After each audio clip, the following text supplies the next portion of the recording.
Madame Polo est originaire de Bogota, en Colombie. Elle est issue d'une famille humble qui a travaillé dur pour lui payer ses études supérieures.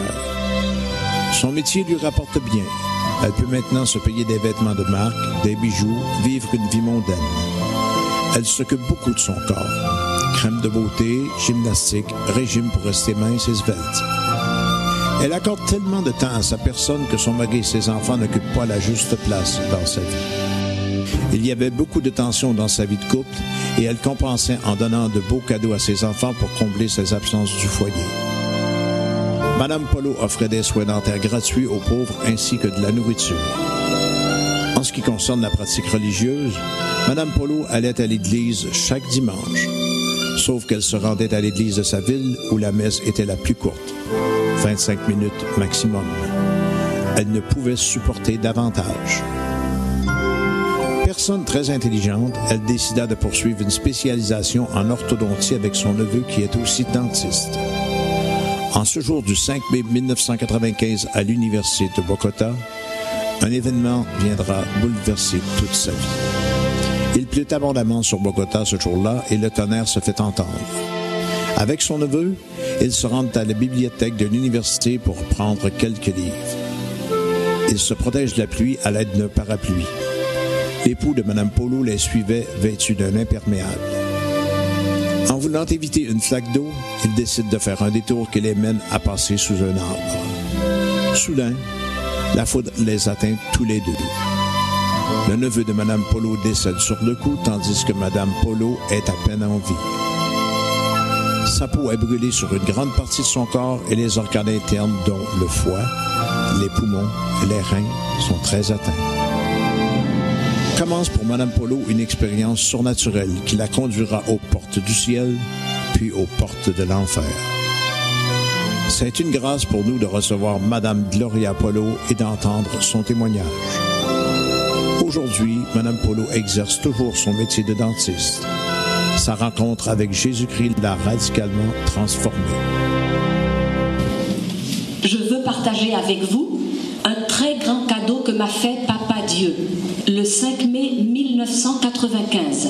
C'était un vendredi, il pleuvait abondamment. Mon mari et mon neveu, nous sommes arrivés à l'Université nationale à Bogota. Mon neveu et moi, nous sommes dentistes. Nous étions en train de faire une spécialisation. Sur la route, en allant vers la faculté d'odontologie, nous avons été foudroyés, frappés par la foudre. À cause de la foudre, nous nous sommes retrouvés sans vie, mon neveu et moi. Nous sautions à cause de l'électricité et mon neveu et moi, nous avons fait un arrêt cardiaque. La foudre a carbonisé tout mon corps et mes organes internes, le foie, les reins, les poumons, les ovaires, ont été également très atteints à cause de la brûlure électrique. J'étais une femme très vaniteuse, je prenais très soin de mon corps, je participais au marathon de gymnastique aérobique, je faisais un tas de régimes. Toute ma vie, ce fut une crise d'anorexie et de boulimie. J'ai dépensé beaucoup d'argent pour chercher à avoir un beau corps. Et en un instant, la foudre a enlevé tout ce dont j'étais fière dans mon corps. Lorsqu'ils ont enfin pu nous prendre par terre, ils nous ont emmenés à l'infirmerie de l'Université nationale. Les médecins ont commencé à faire la réanimation. Mon neveu, lui, il n'a pas répondu. Alors que moi-même, même si j'étais dans une situation bien plus grave que mon neveu, Papa Dieu m'a permis de revenir. J'ai été transférée donc de cette infirmerie jusqu'à l'hôpital. Les médecins m'ont anesthésiée pour faire les chirurgies qu'il fallait faire sur mon corps. Et à ce moment-là, j'ai été victime d'un deuxième arrêt cardiaque. Rapidement, les médecins m'ont ranimée, mais je suis entrée à ce moment-là en coma profond. Mes reins ne filtraient plus. Les médecins disent à ma famille que je suis en train de mourir. Le plus grave, c'était les brûlures de mes organes internes. Les médecins ne conseillaient pas que je sois branchée à l'unité des soins intensifs. Et ma sœur, qui est médecin, dit aux médecins: branchez ma sœur à l'unité des soins intensifs et que le Seigneur décide. J'ai été 3 jours connectée, branchée à cette unité des soins intensifs. Et lorsque j'étais en train de mourir, Papa Dieu m'a fait revenir, pour ainsi dire, pour la surprise de toute la science médicale. Je remercie Dieu du fait de m'être retrouvée dans le coma. J'étais une femme féministe, je défendais l'avortement, l'euthanasie, Si j'avais été réveillée, je n'aurais pas permis que l'on me branche à l'unité des soins intensifs. Et en ce moment, je serais dans l'enfer. Ma famille a choisi pour moi. Lorsque je suis sortie de cette unité des soins intensifs, on m'a transférée dans le pavillon des brûlés. J'y ai passé 1 mois et demi et je subissais un traitement très douloureux. Tous les jours, on me nettoyait et on me raclait les tissus carbonisés. C'était très douloureux. Mais mes jambes étaient comme un charbon et elles ne me faisaient pas mal.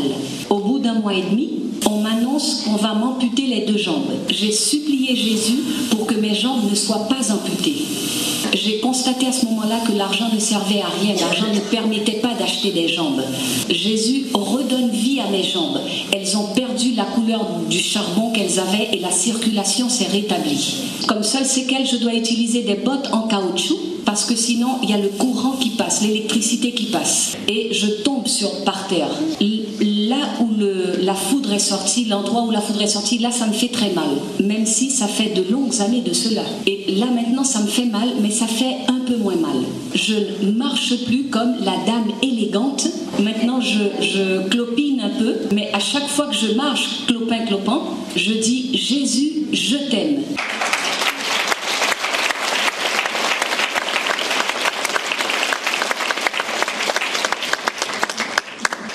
Lorsque je suis sortie de l'hôpital, un processus très douloureux pour mes jambes a commencé. Je me suis retrouvée au début sur un fauteuil roulant, ensuite je portais des appareils et après j'ai pu marcher par moi-même avec les baskets. Je n'avais que la pointe des seins. Mes côtes étaient creuses, il n'y avait pas la chair dessus. Il y avait comme un creux qui me faisait très mal. 1 an et demi plus tard, Jésus a mis cette chair, ces seins, c'est Jésus qui les a mis. Ce ne sont pas les médecins. Je n'avais plus mes règles parce que mes ovaires étaient carbonisés et Jésus m'a fait cadeau d'un bébé, d'une petite fille, malgré les ovaires carbonisés. J'ai même pu allaiter mon bébé. Mais vous savez ce qu'il y a de plus beau dans tout cela ? Et je vous demande pardon parce qu'il n'y a pas de mots humains pour pouvoir décrire cela. Je me trouve dans un amour, dans une paix, dans un bonheur, dans une plénitude de bonheur indescriptible. Il y avait comme un soleil éclatant, brillant, avec d'un blanc, d'une blancheur indescriptible, et de cette lumière, des torrents d'amour vivant se déversaient. À cet instant-là, je voyais toute l'humanité. Je voyais non seulement l'extérieur des personnes, mais leur intérieur également. Et vous savez ce qui m'a impressionné ? Le fait de voir que le péché est vivant. Les personnes n'aiment pas se confesser et ces personnes ont l'air comme des boues marécageuses épouvantables à cause du péché. L'odeur est horrible. Moi, je prenais dans mes bras toutes les personnes pour les étreindre et je voulais que les personnes puissent sentir cet amour immense qui m'inondait. Mais que seule ma fille a senti lorsque je l'ai prise dans mes bras. Plénitude d'amour, lorsque je monte, je l'élevais dans cette communion d'amour, j'ai vu également toutes les personnes qui étaient décédées. Et là, j'ai senti une forte douleur parce que j'avais été une catholique light, une catholique ayant peu de calories. Vous savez qui est le catholique qui a peu de calories, n'est-ce pas ? Je ne vivais pas une vie sacramentelle. Je ne connaissais pas mon église. Malheureusement, j'allais à la Sainte Eucharistie comme une espèce d'aller chercher un porte-bonheur de plus, comme parmi tous ceux que je cherchais. J'allais à l'église, mais j'épiais pour pouvoir critiquer le prêtre. J'avais beaucoup de mépris pour les prêtres. Je pensais qu'ils étaient des dépravés. Je me disais, jamais je ne vais me confesser avec un de ces pécheurs. Quant aux religieuses, je considérais que c'était des vieilles filles qui n'avaient pas pu obtenir un mari.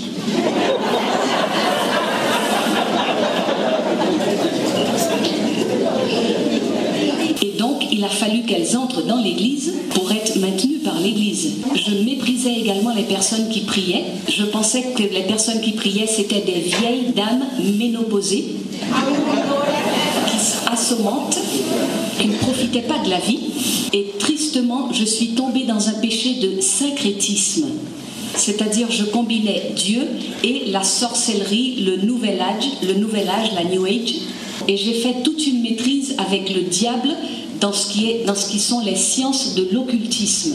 Sorcellerie, lecture de cartes, astrologie, Quand je disais « je suis Gémeaux, je suis Sagittaire » ou autre, j'étais en train de nier mon appartenance au Christ.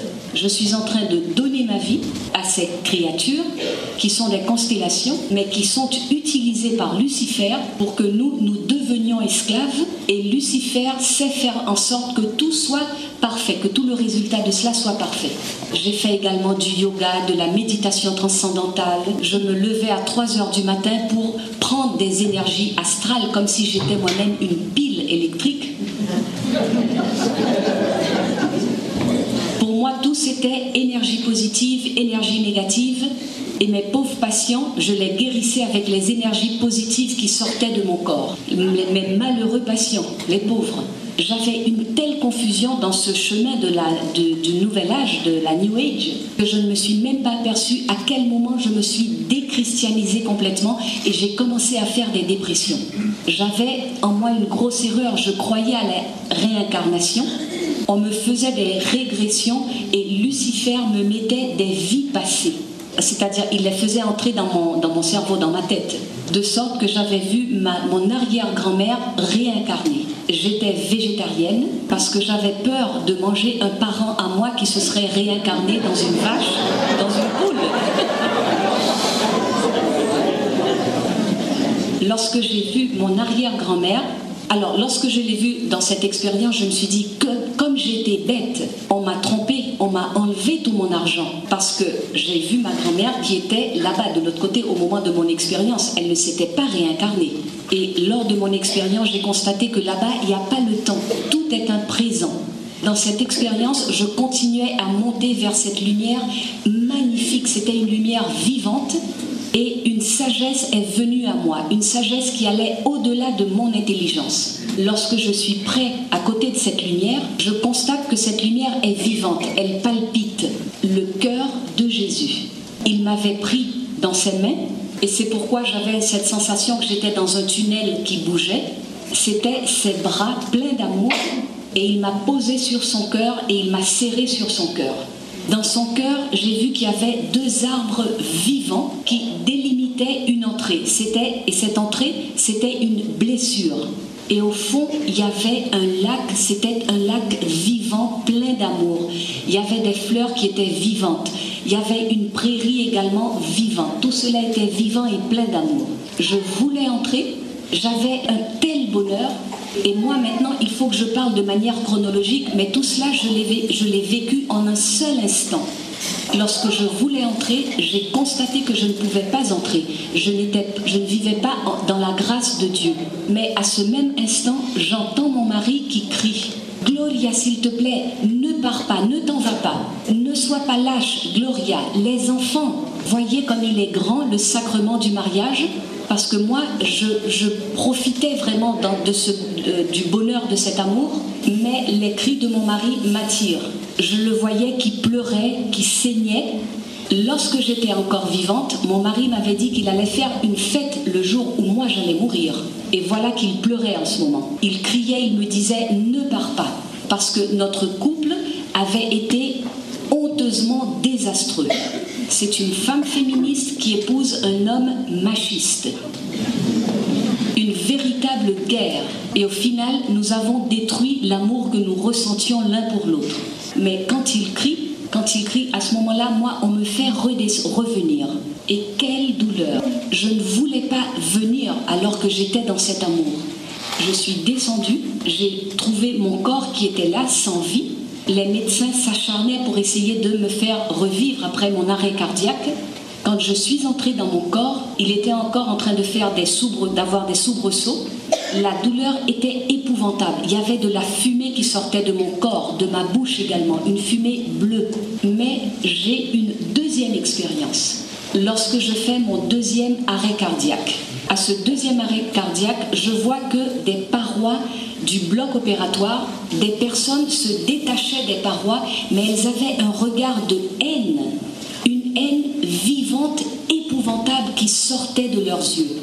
À ce moment-là, j'essaye de trouver une explication scientifique à cela. Je me dis, j'hallucine parce que je n'ai pas d'oxygène.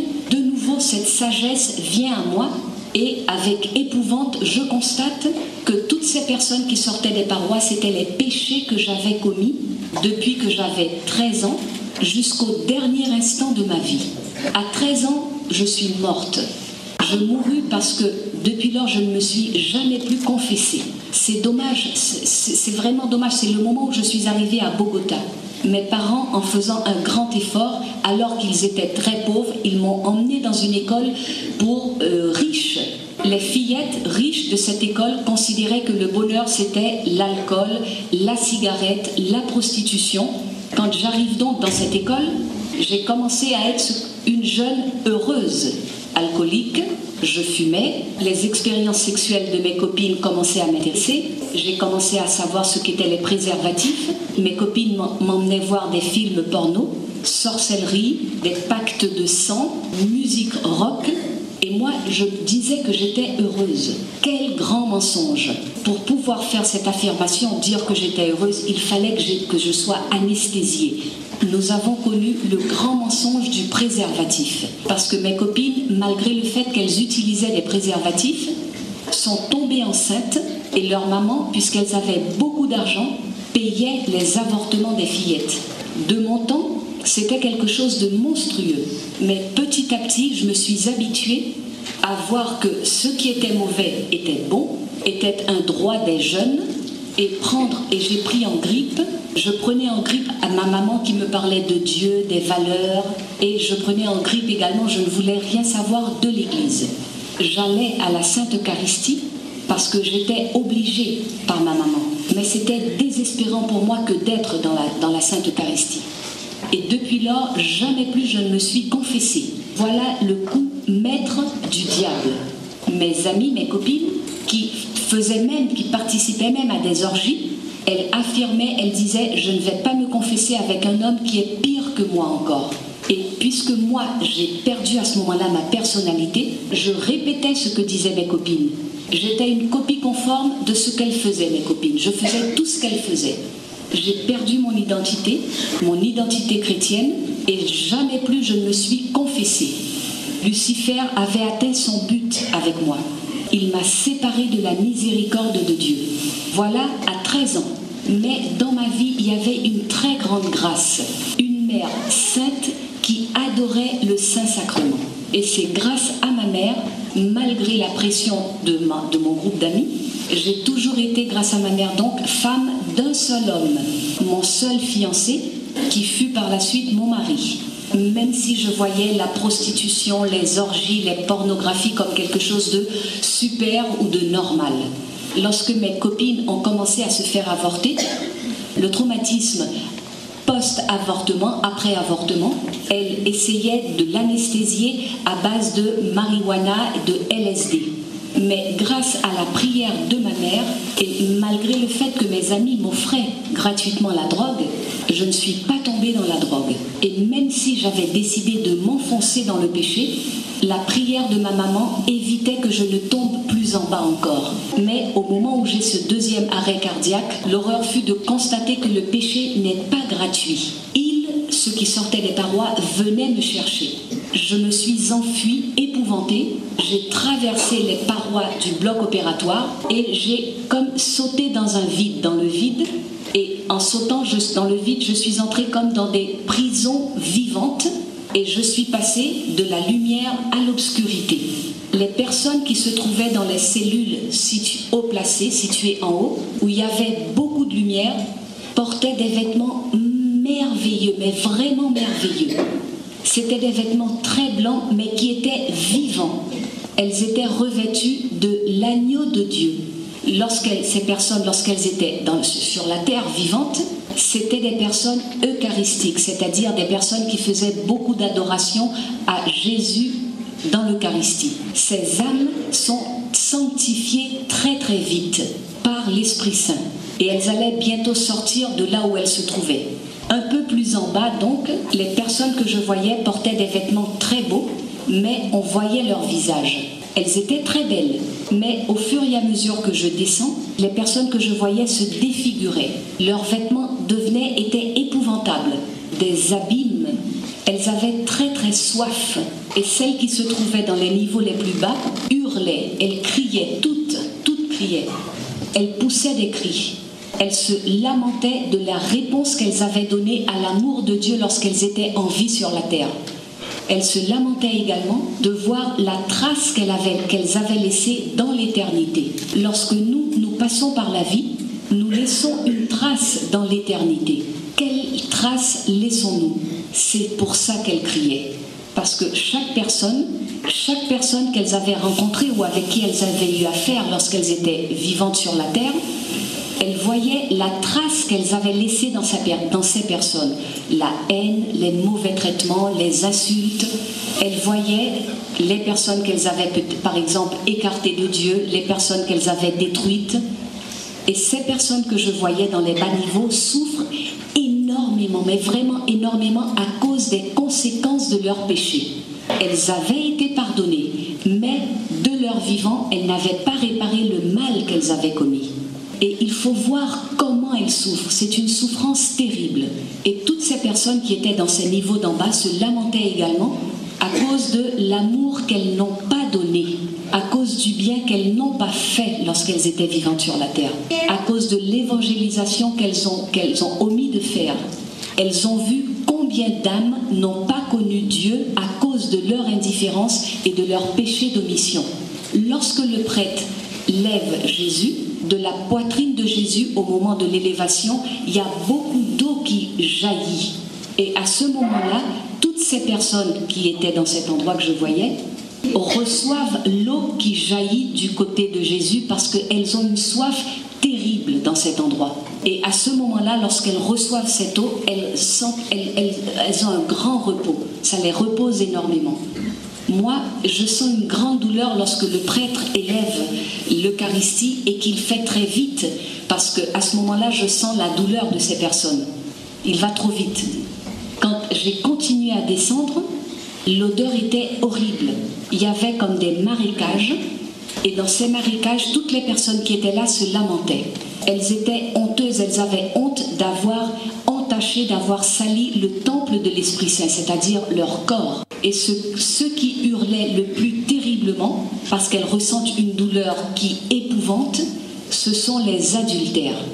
Moi, j'étais une femme qui défendait l'adultère. Et je disais aux femmes, c'est fini. Arrêtez de prier alors qu'à ce moment-là, vos maris vous sont infidèles. Laissons ça pour nos mamans et pour nos grands-mères qui étaient des abrutis et qui n'avaient pas d'études, qui n'avaient pas fait d'études. Nous avons fait nos études. Nous avons de l'argent et nous savons nous défendre nous-mêmes. Il faut donc que nous nous vengions des hommes. Et si un homme est infidèle à une femme, il faut être doublement infidèles, nous les femmes, pour qu'il puisse voir combien c'est agréable.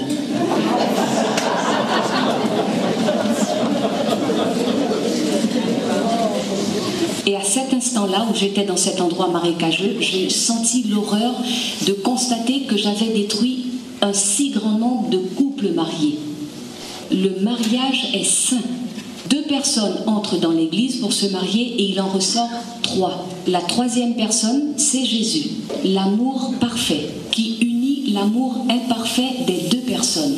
Mais ce ne sont pas 3, c'est une personne, c'est une unité, une seule chair, consumée dans le lit sacramentel, où l'Esprit Saint a allumé un feu énorme, immense. Et la table où l'on partage les aliments, là aussi, il y a un grand feu, une grande lueur de l'Esprit Saint. C'est la présence de Dieu. Le foyer est quelque chose d'extrêmement saint.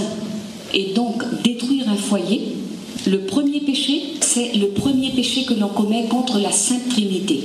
Contre ensuite le conjoint, puisqu'on est une seule chair. Contre les enfants, le ciel clame, demande justice si un enfant se lève et qu'il n'a pas soit son papa, soit sa maman, parce que soit le papa, soit la maman sont allés chercher le bonheur ailleurs, dans une autre personne, et fait donc que le bonheur de cet enfant soit comme un cimetière. C'est la souffrance d'un enfant qui n'a pas soit son papa, soit sa maman, et ça produit également la solitude du conjoint. Et l'adultère enfreint les 10 commandements. C'est pourquoi il y a tant d'homosexualité, tant de lesbianisme, satanisme, suicide. Les foyers détruits, c'est quelque chose d'extrêmement grave. C'est comme une lèpre qui touche toute la famille humaine. Lorsque je constate la gravité de cela, j'ai senti une honte énorme, une épouvante énorme. Parce que lorsque j'étais vivante, j'avais détruit beaucoup de sanctuaires domestiques. Je continuais donc à descendre. Les ténèbres étaient épouvantables et les personnes étaient tellement défigurées, tellement horribles qu'elles avaient même perdu l'apparence humaine. Et pour la première fois, je regarde mon intérieur. Qu'une âme dans le péché mortel, c'est la chose la plus épouvantable, la plus affreuse que l'on puisse imaginer. Mais les mots ne servent pas à décrire cela. Mon âme était remplie de toutes ces créatures épouvantables. Et moi qui prenais tellement soin de mon corps, et mon âme dans la pire des putréfactions, on dirait un démon vivant. Je continuais à descendre et j'arrive à un endroit plat et une espèce de bouche ouverte s'ouvre, vivante, et cette bouche qui me suctionne et qui me prend et moi je plonge la tête en avant. C'était quelque chose d'horrible. Je voyais donc cette bouche ouverte par laquelle je commençais à entrer et au fond je voyais qu'il y avait une autre bouche mais qui était fermée celle-ci. Et je savais que si j'entrais, je n'allais pas rester dans cet espace entre les deux bouches. Je savais que cette deuxième bouche qui était fermée allait s'ouvrir et que si moi j'entrais dans cette bouche, je n'allais plus jamais en ressortir. C'était la fin absolue. C'était quelque chose d'épouvantable. J'étais donc en train d'entrer la tête la première dans cet espace, dans ce trou. Saint-Michel m'a pris par les pieds. Mon corps, lui, est entré dans ce trou. Et cette bouche vivante bougeait, me tirait, voulait m'arracher. C'est terrifiant. Et immédiatement, il y a un tas de créatures qui ont sauté sur moi, qui étaient affreuses. Elles me brûlaient. La haine vivante de ces créatures me brûlait plus que mes brûlures, celles que j'avais dans la chair. C'était terrifiant. Et je criais désespérée. Je disais, je n'ai jamais volé, je n'ai jamais tué, sortez-moi d'ici. Je donnais de l'argent aux pauvres. J'ai offert des traitements dentaires gratuitement à beaucoup de nécessiteux. J'ai arraché beaucoup de dents gratuitement aux pauvres. Et dans cette angoisse, je crie et je dis, âme du purgatoire, s'il vous plaît, sortez-moi d'ici. Et à ce moment-là, elles ont commencé à pleurer, à gémir, à crier. Leurs dents grinçaient, des milliers et des milliers et des milliers et des milliers de personnes qui étaient dans ce trou. Il y avait tellement de jeunes et épouvantés, j'ai constaté que dans ce chaos-là, il y avait toutes les personnes qui s'étaient suicidées. Pas ceux qui s'étaient suicidés à cause de maladies mentales. C'est les personnes qui s'étaient suicidées parce qu'elles l'avaient décidé froidement. Et à ce moment-là, j'ai commencé à crier « Sortez-moi d'ici, je suis catholique, sortez-moi d'ici ». Et à ce moment, j'ai vu comme un escalier au-dessus de ce trou. Et c'était des escaliers qui recevaient de la lumière. Sur la première marche, j'ai vu mon père. Il était déjà décédé. Et là où il était, la lumière était très très faible. 4 marches au-dessus, j'ai vu ma mère avec plein de lumière. Elle était d'une grande beauté. Sa robe, ses vêtements étaient si beaux, si blancs. Elle avait comme un feu énorme ici, blanc. Quand je les vois, mon père et ma mère, j'ai commencé à crier « Papa, maman, s'il vous plaît, sortez-moi d'ici ». Quand il me voit là, dans ce trou, mon père commence à pleurer et à crier. Il dit « Non, Seigneur, pas ma petite fille, Seigneur ». Et ma mère, rien ne peut lui enlever la paix qu'elle a. Elle prie, elle regarde vers le haut. Mon papa ne pouvait pas prier comme elle, il ne pouvait pas regarder vers le haut. Et j'ai compris à ce moment-là que la paternité n'est pas un simple fait biologique, c'est un don divin. Tous les parents ou les pères seront présents lorsque nos enfants seront jugés. C'est pas important qui meurt avant, indépendamment du fait que ce soit les parents ou les enfants qui meurent avant. Nous, les parents, nous serons présents lorsque nos enfants seront jugés. Et nous allons rendre compte à notre Seigneur du foyer que nous avons donné à nos enfants, de la formation que nous leur avons donnée. L'homme, le patriarche, la tête, le chef du foyer, doit répondre de manière plus sévère parce que Dieu lui a donné un don comme si c'était un bâton. Ce don, c'est l'amour et l'autorité de Dieu le Et les pères qui n'ont pas aidé et qui n'ont pas contribué à la formation de leurs enfants, qui pensaient que c'était quelque chose qui ne correspondait qu'à la maman, que puisqu'il était un homme, il pouvait avoir beaucoup de femmes, mais pour s'amuser. Parce que, par contre, il n'avait qu'un seul foyer et qu'il aimait, lui, la femme que le prêtre avait bénie. Je n'ai jamais compris mon père et jamais je n'ai pu comprendre la souffrance de ma mère dans ce sens. Très souvent, j'ai voulu que ma mère soit infidèle à mon père. Quand j'étais adolescente, je voulais que ma mère quitte mon père. Mon père donc pleurait parce qu'il voyait à ce moment-là que la racine de mon féminisme était le résultat de tous ces traumatismes et de tous ces mauvais traitements d'enfants que j'avais reçus. Et moi, je pleurais lorsque je voyais mon père pleurer. Quand je vois mes parents qui sont en train de rendre compte, j'interromps en criant. Je dis, s'il vous plaît, sortez-moi d'ici. Je suis catholique, je ne dois pas être ici. Et à ce moment, on a entendu une voix d'une douceur qui a rempli tout cet espace de paix. Les créatures sont parties et la voix qui me dit, très bien, si tu es catholique, dis-moi les commandements de la loi de Dieu. Échec et mat.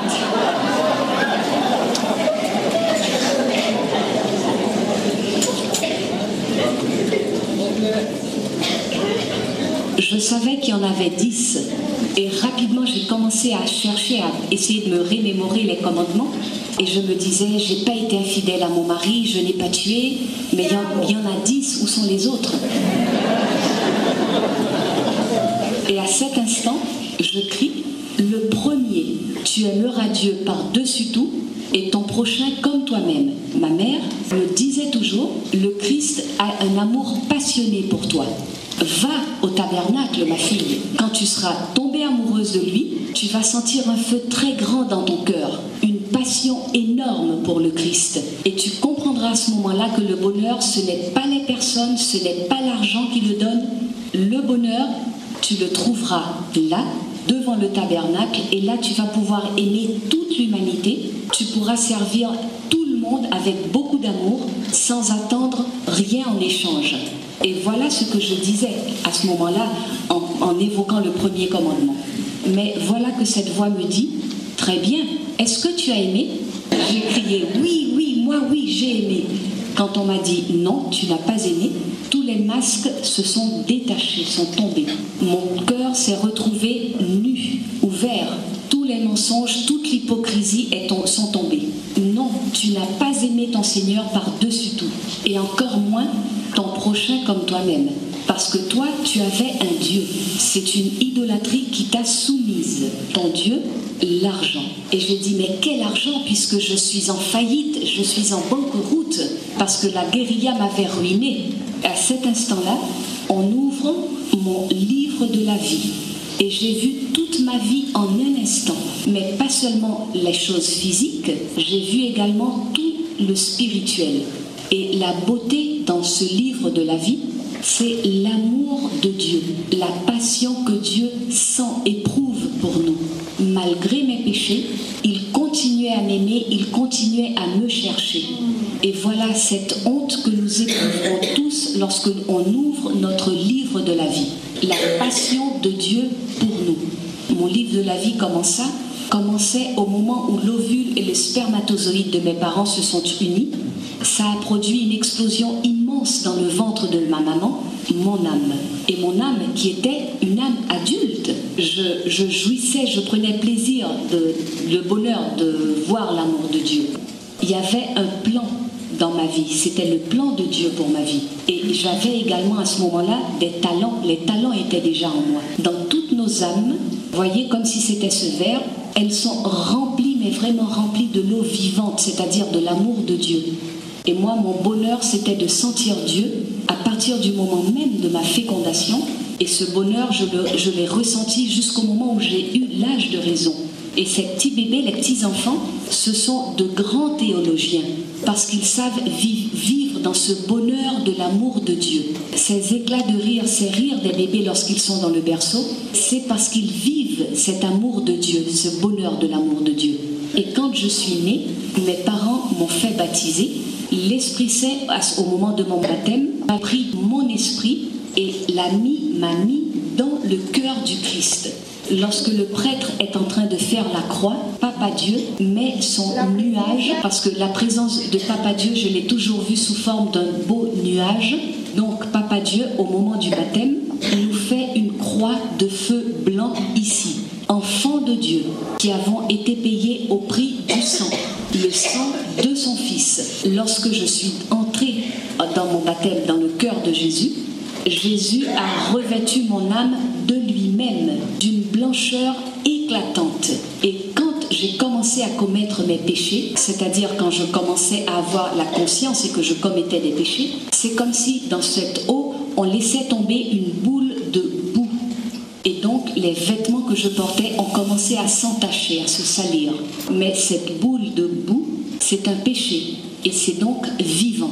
Un petit mensonge déchire la robe, le vêtement que je portais, déchire le vêtement pour qu'un autre mensonge plus grand puisse entrer. Là où le péché entre, ça fait que l'eau sort, l'eau se déverse. C'est-à-dire que peu à peu, je perdais l'amour pour le prochain, et au fur et à mesure que je me remplissais de péché, le péché m'a enfermée comme dans une prison, et il ne restait plus qu'un peu d'eau, mais de l'eau boueuse, l'amour-propre, l'égocentrisme, l'égoïsme, l'indifférence envers le monde, incapable de faire que mon cœur puisse aimer Dieu. Je ne cherchais Dieu que pour qu'il me donne de l'argent et me fasse prospérer. Mais j'ai perdu cette relation d'amour avec Dieu, ainsi que la relation d'amour envers le prochain. Quand une personne passe des années sans se confesser, cette boue devient de la pierre. Et on devient absolument insensible à la douleur humaine. Et lorsque Jésus a vu ce cœur que j'avais à la fin, il me disait, ton cœur de pierre. Jésus m'a demandé à ce moment-là, quels sont les trésors spirituels que tu amènes avec toi? Avant de poser des questions pour savoir, pour connaître mes péchés personnels, il m'a demandé pour l'humanité. Moi, je disais que si Dieu existait, pourquoi il y avait cette injustice sociale? Et c'était là la question qui m'a été posée. Trésor spirituel tu apportes avec toi. Mes mains étaient vides et on me dit, à quoi te servent tes appartements? Est-ce que tu as pu venir ici avec ne serait-ce qu'une seule brique? À quoi ça te sert le culte de ton corps que tu as eu? Est-ce que tu peux venir ici avec ton corps? Et on me dit, tout ce que tu possédais, ça t'avait été donné sous forme de bénédiction. On t'a beaucoup donné, on va beaucoup te demander. Lorsque je dépensais mon argent en bijoux, en vêtements, en toutes sortes de vanités, on m'a fait voir, alors que moi je dépensais, on m'a fait voir la faim et la souffrance de l'humanité. Mais pas sous forme du journal télévisé à la télévision. On voit à ce moment-là l'histoire de l'humanité et sa souffrance. On me demande à ce moment-là, qu'est-ce que tu as fait des talents que tu as reçus? Et c'est à ce moment-là qu'on me dit, ton cœur est de pierre, insensible. Un cœur indifférent n'entre pas dans le ciel. Le cœur tiède n'entre pas dans le ciel.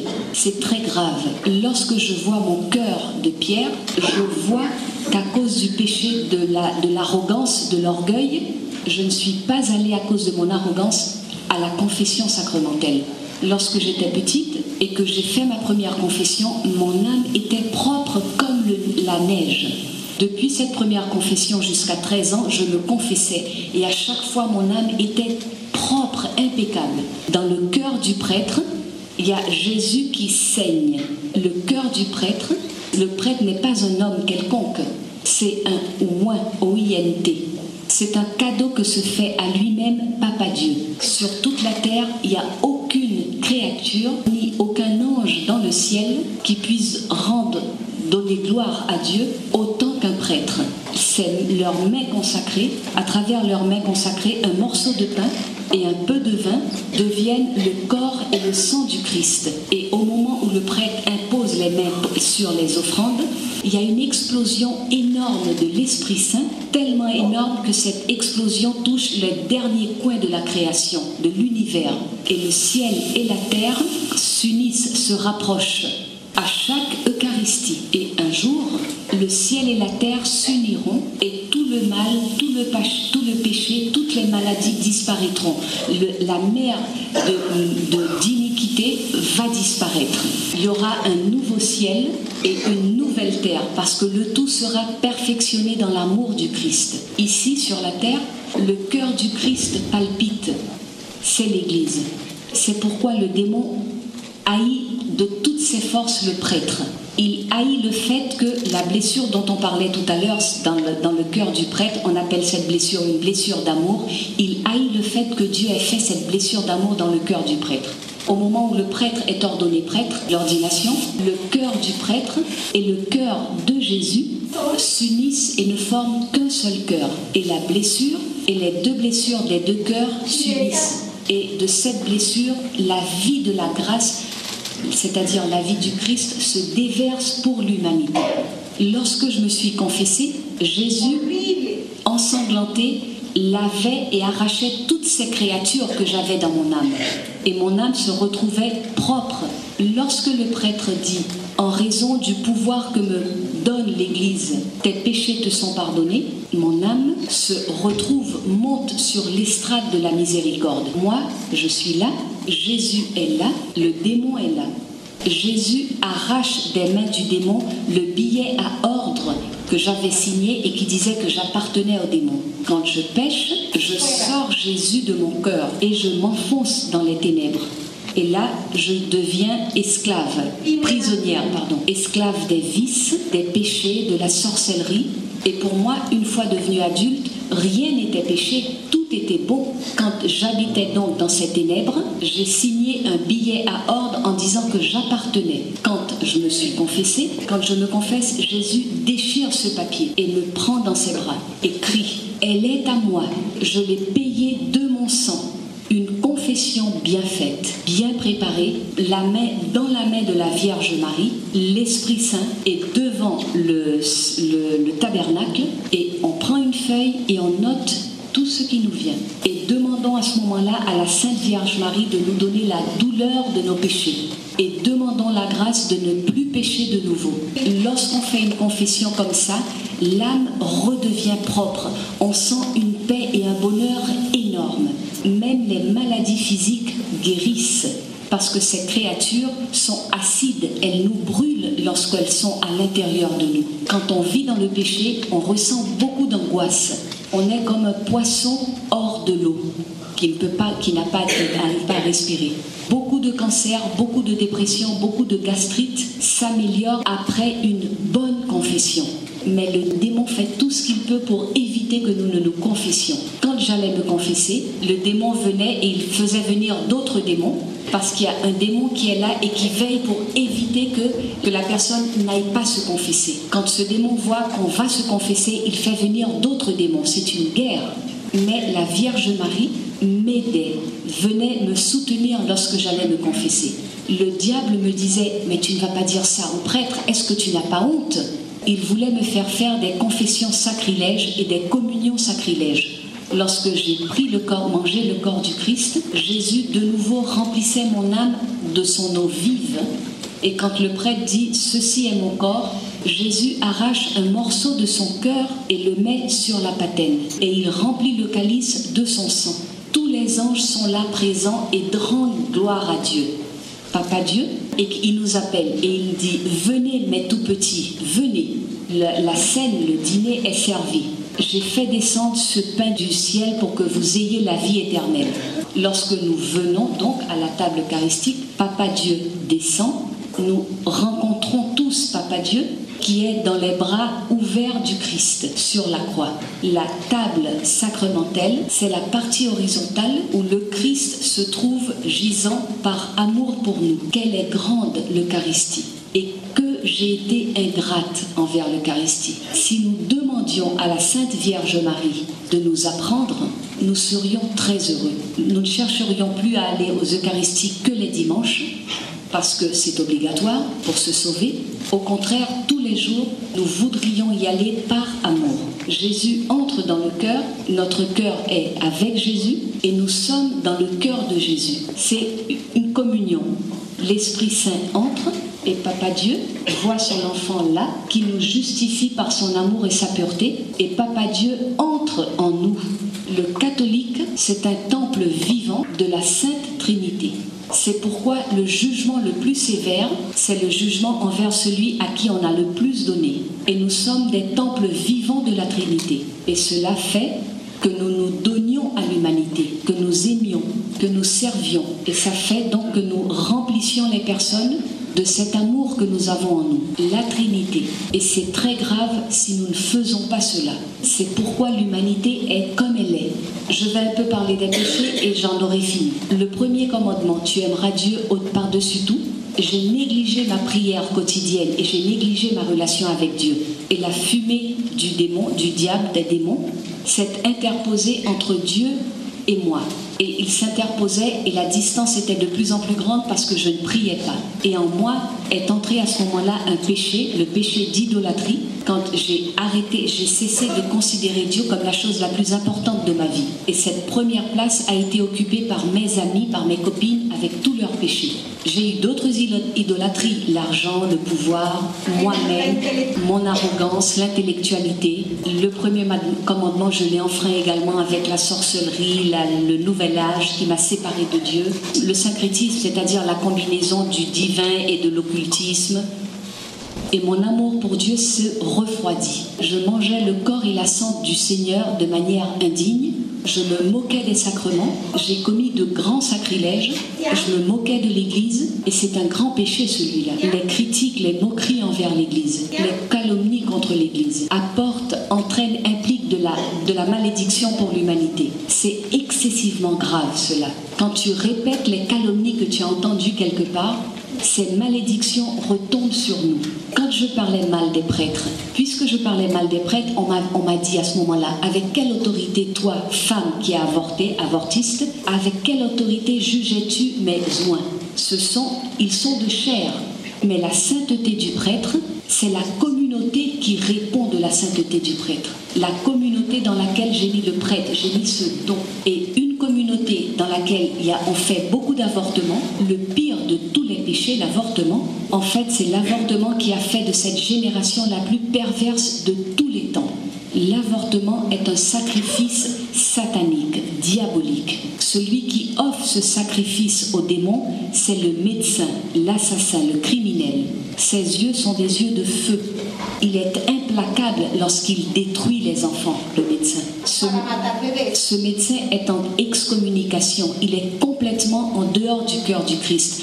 Il est là pour tuer des bébés, dans la méchanceté. Et une maman est un don de Dieu, tout comme le médecin.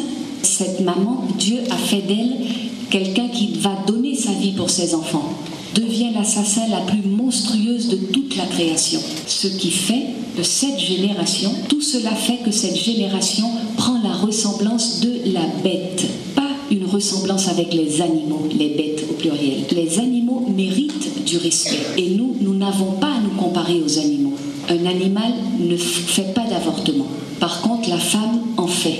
Lorsque la libération des femmes a commencé, et que la femme a commencé à se sentir aussi intelligente, aussi travailleuse, scientifique, depuis lors, la terre jamais n'avait été entachée d'autant de sang, jamais aussi entachée que depuis ces 100 et quelques années. La terre crie, la terre gémit à chaque fois qu'une maman tue son bébé dans ses entrailles. Le bébé crie, même si la maman est sous anesthésie. Toute la terre tremble, toute la création frémit. Et celui qui est dans la jouissance, dans la joie, c'est le démon et tous ses anges déchus. Dans chaque clinique d'avortement, c'est comme si c'était un stade de football lors du championnat mondial final. Tous les démons dans une joie de voir ce sacrifice. Ils hurlent de joie à chaque fois que le bébé crie. Même si le bébé n'a été fécondé que depuis une seconde, il crie ce bébé tellement fort que le ciel frémit, tremble. Et Dieu regarde, voit cette génération la plus perverse. À chaque bébé qui est avorté, en enfer, avec le sang de cet innocent, il y a un sceau, une trappe qui se lève dans l'enfer, et les anges les plus terribles de l'enfer, les démons les plus terribles en sortent, les lucifériens. Et les lucifériens attaquent la tête ici, l'intelligence. Ils attaquent les intellectuels et ils font qu'il y ait deux sortes de personnes. Les personnes qui sont esclaves de la télévision, des passions, des instincts les plus basiques, les dépravations et autres, on leur vend un préservatif pour qu'ils soient là à se culbuter comme si nous n'étions que des êtres génitaux, rien d'autre, parce que le démon a besoin de sacrifices humains et il sait que le préservatif, tôt ou tard, va rater et qu'au final, il y aura l'avortement de ses enfants. Lucifer a utilisé les médias pour produire des patrons de conduite répétitifs. Qu'est-ce qu'une personne qui s'alimente des séries, des téléromans, tout ce que l'on passe à la télévision, qu'est-ce qu'une personne comme ça va recevoir? Elle va recevoir parce qu'elle voit l'homosexualité. Ces esprits de la télévision ne restent pas dehors. Ils ne restent pas dans la télévision. Lorsqu'on regarde la télévision, ces esprits nous rentrent par les yeux. Et nos enfants, qui ne savent pas encore faire la différence entre le bien et le mal, dans nos enfants, il y a des patrons de conduite qui s'établissent, des patrons aberrants, homme-homme, femme-femme, les relations, destruction de la famille. La télévision cherche à faire que les personnes soient belles physiquement, présentent des patrons, des modèles, et toutes les personnes veulent ressembler aux modèles que l'on voit, que nous présente la télévision. Sinon, il n'y a qu'à regarder un jeune n'importe où dans le monde. Piercing, les cheveux comme ça, les têtes de mort, les jeans déchirés, musique, les écouteurs, renfermés dans leur monde à eux. Ils sont très bons pour faire du chat sur Internet. Ils parlent beaucoup avec ceux qui sont à l'extérieur, mais avec leurs parents.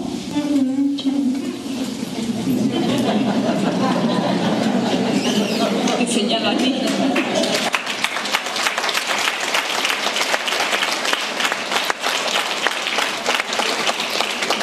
Des suicides, de la toxicomanie, satanisme, et nous, on est encore comme ça. Et Dieu m'a montré mes enfants, et il m'a dit, tes enfants, des orphelins de père et de mère, vous deux, vous êtes allés dans le monde pour obtenir de l'argent, des choses fines, élégantes pour vos enfants. Vous les avez mis dans des berceaux d'or, télévision, ordinateur, jeux vidéo, des vêtements de marques élégants. Mais vos enfants n'avaient ni père ni mère. Nous sortions de grand matin pour aller travailler. Ensuite, après le travail, mon mari allait boire avec ses amis.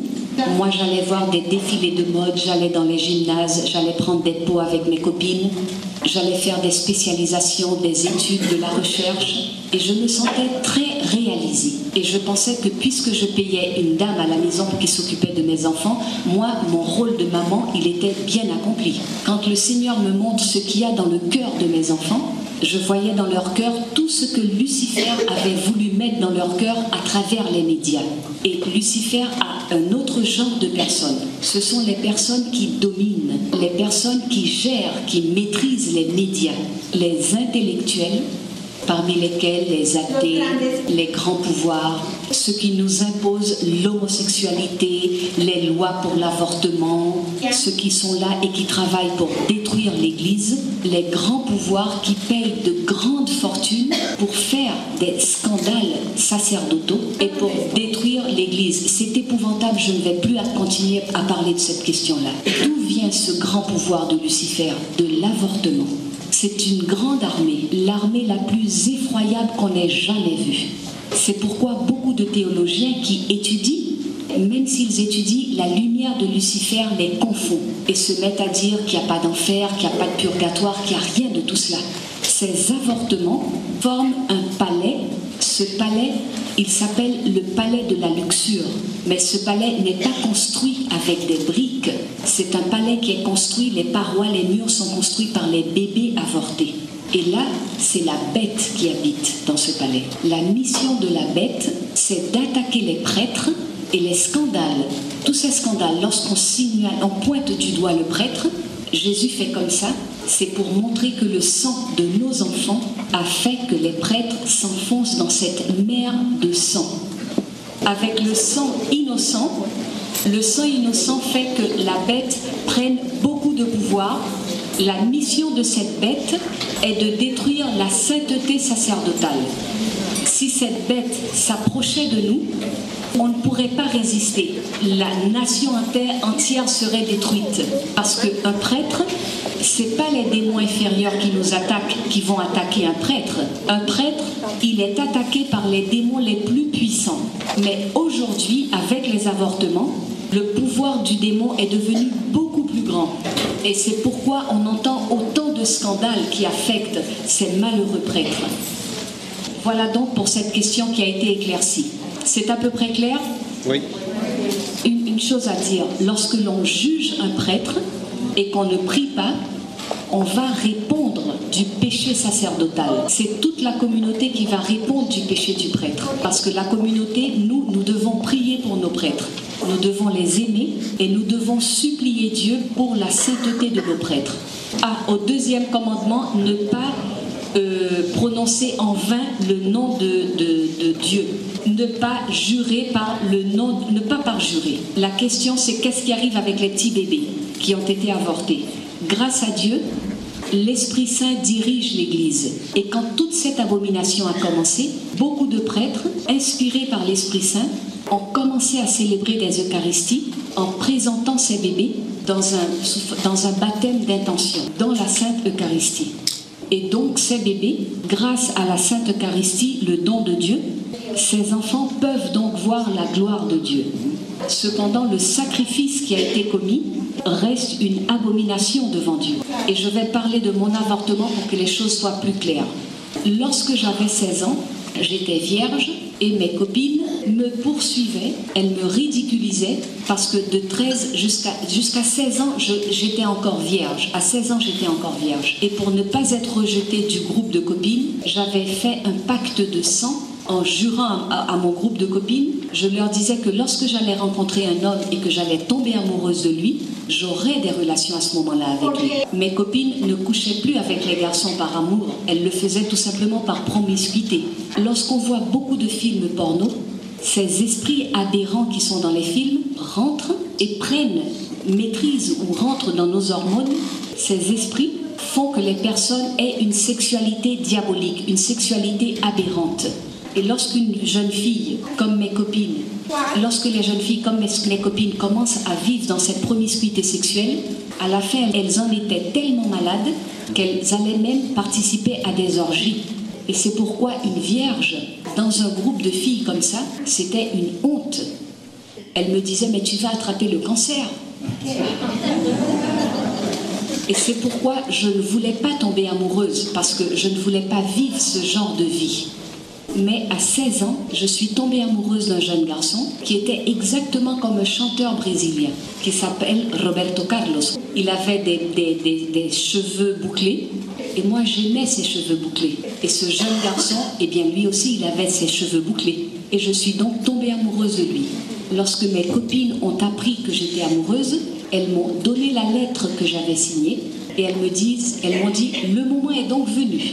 Et moi je disais, mais non, je ne veux pas ce genre de relation. Vous avez avorté vous au final, et moi je ne veux pas en venir là.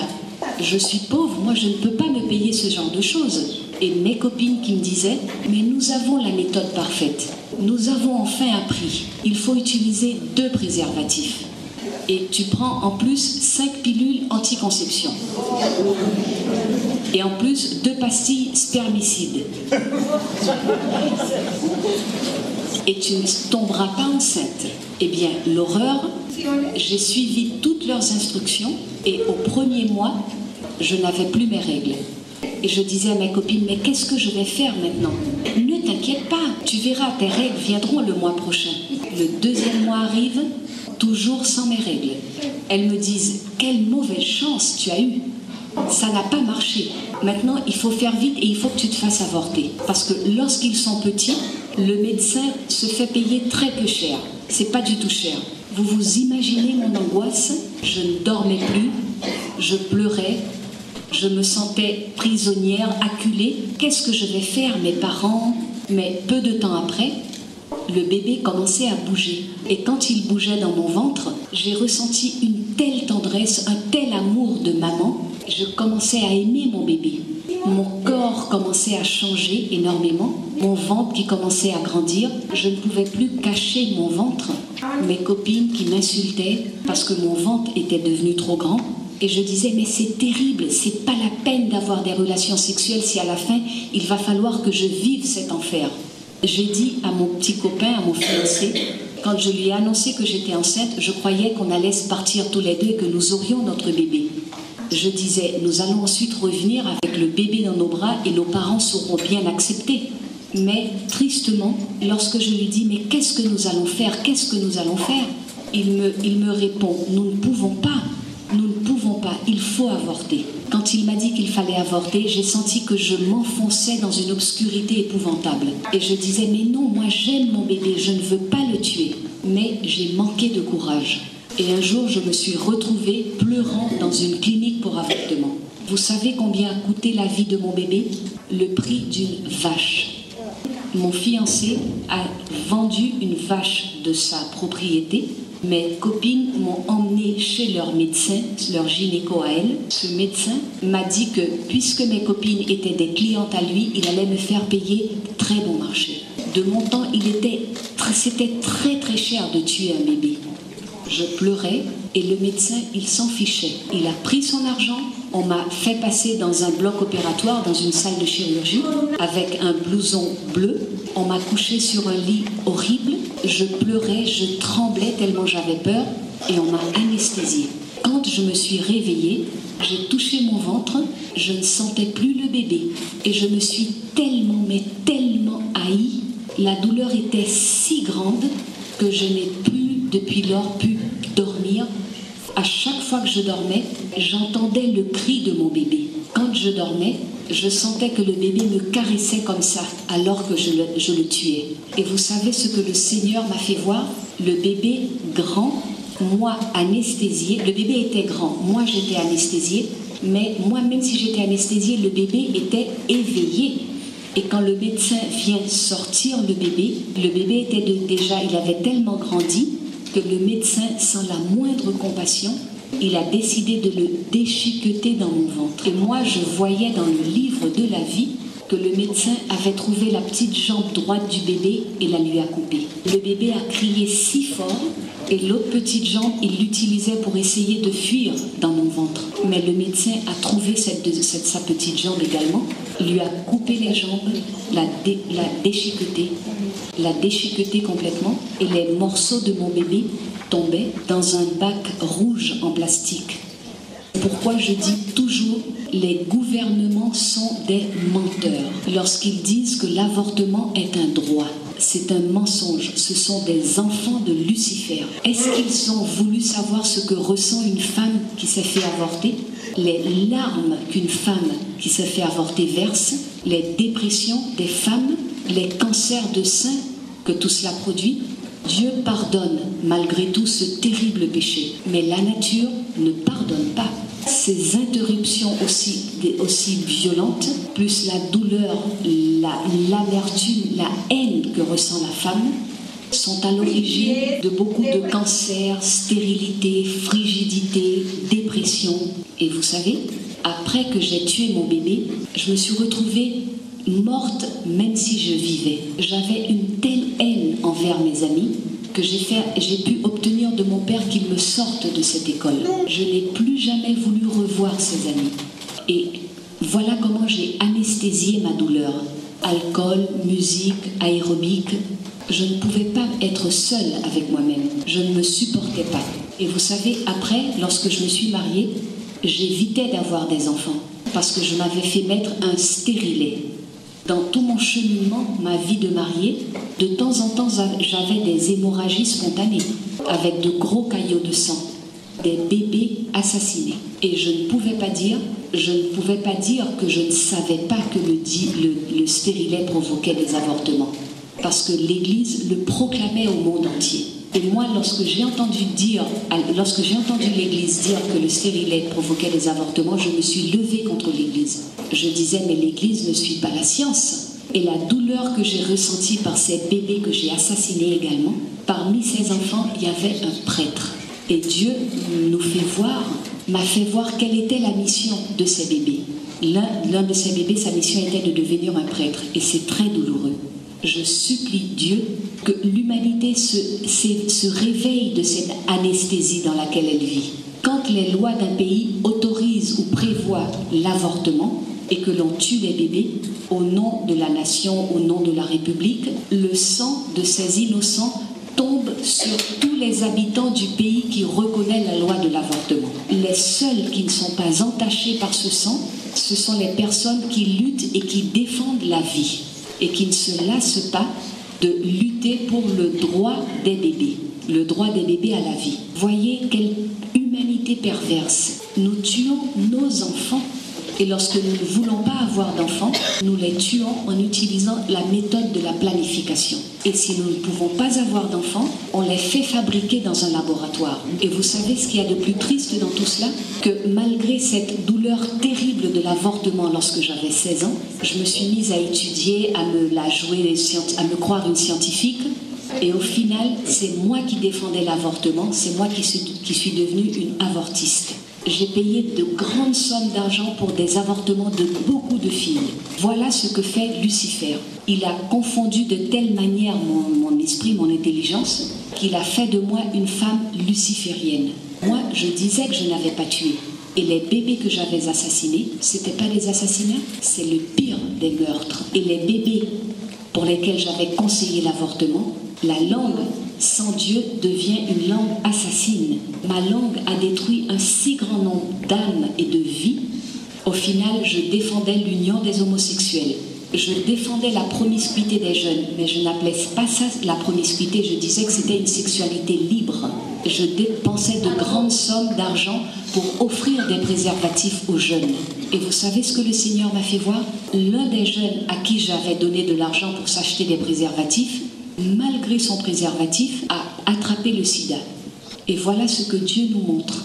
Il montre les conséquences de nos péchés et la manière dont nos péchés détruisent les personnes qui sont autour de nous. Et jusqu'à la dernière personne la plus lointaine de l'humanité, on reçoit les effets de nos péchés. La nature elle-même en souffre de notre péché. Lorsque j'ai vu tout mon livre de la vie, tout le mal que j'ai fait et tout le bien que j'ai omis de faire, à ce moment-là, je crie de douleur.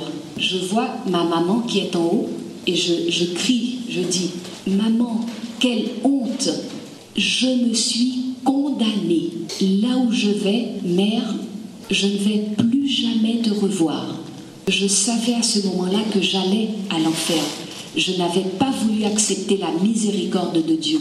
Je ne me suis pas laissée transformer par l'amour de Dieu.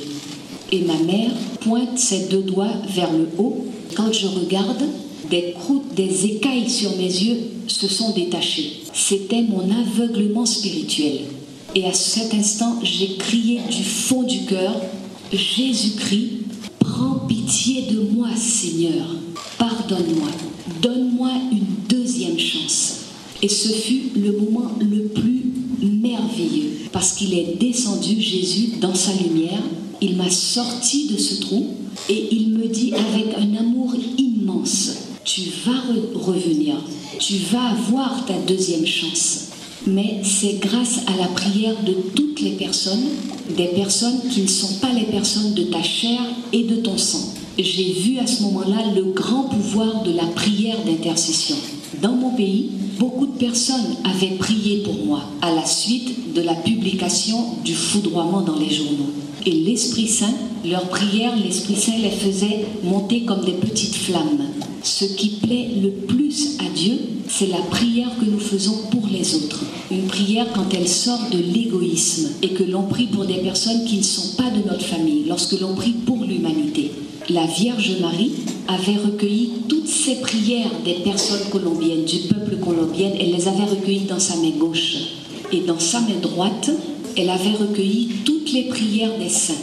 Et dans l'église de Sainte Thérèse de Lisieux, le jour des funérailles de mon neveu, au moment même de l'élévation, la Vierge Marie fait comme ça en offrant toutes ses prières pour moi. Et c'est la raison pour laquelle je suis ici. Et en particulier grâce à la prière d'un paysan très humble, c'est un saint en fait. C'est un paysan qui habite dans le nord de mon pays. Il mourait de faim. La guérilla lui réclamait son enfant parce que lui, le paysan, il n'avait pas d'argent pour payer la guérilla. Dans mon pays, les paysans souffrent énormément. Mais ce dimanche, le paysan qui descend avec sa femme et ses deux enfants, il descend une montagne en marchant des heures et des heures. Il était très heureux parce qu'il allait assister à la Sainte Eucharistie. Quand il arrive, le paysan, il s'est mis à genoux. Quand il arrive à l'église, il se met à genoux et met son front par terre et a crié du fond du cœur, « Seigneur, je t'aime. Merci Seigneur. Merci pour la vie. Seigneur. Merci pour mes enfants, Seigneur. Merci pour tout ce que tu me donnes. Je ne suis pas digne, Seigneur, d'un si grand amour. Il mourait de faim et il rendait grâce. Et ce paysan a commencé à crier du fond du cœur, Seigneur, fais que mes enfants t'aiment, que la Colombie devienne bonne, soit bonne, Seigneur, que le monde se convertisse, Seigneur, que le monde soit bon, que le monde t'aime, Seigneur.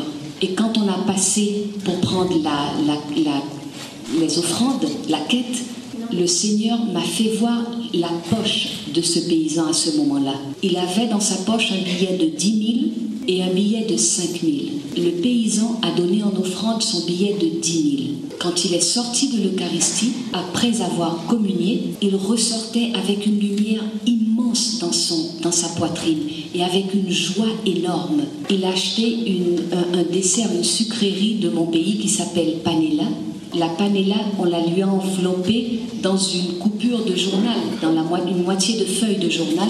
Et c'est là que se trouvait ma photo, la photo de moi carbonisée. Quand il lit la nouvelle, quand il lit le fait divers, en pleurant, il tombe par terre comme si j'étais sa fille. Et il a fait la prière grâce à laquelle je suis ici. Il a crié du fond du cœur, Père, Seigneur, prends pitié de ma petite sœur, Seigneur. Sauve-la. Seigneur, si tu sauves ma petite sœur, je te promets que je vais aller au sanctuaire de Bouga et je vais accomplir une promesse. Mais sauve-la. Sauve ma petite sœur, Seigneur.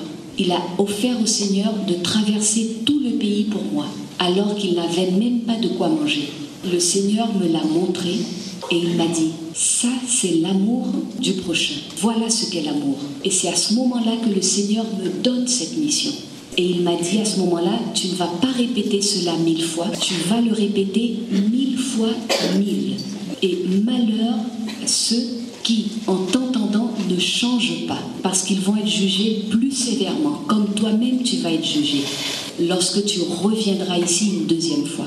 Mais ouin, ou n'importe lequel de mes ouins, car il n'est pire sourd que celui qui ne veut pas entendre, pire aveugle que celui qui ne veut pas voir. Et ça n'est pas une menace. Dieu n'a pas besoin de menacer. Vous savez ce que c'est que cela? C'est Jésus amoureux, qui, les bras ouverts, est devant chacun de nous, qui veut nous guérir, qui veut nous pardonner, qui veut nous remplir de son amour. Ce Jésus-là est devant chacun de nous parce qu'il nous aime. Nous sommes importants pour lui. Il veut nous sortir de la violence, de la méchanceté, des vices. Il veut nous guérir.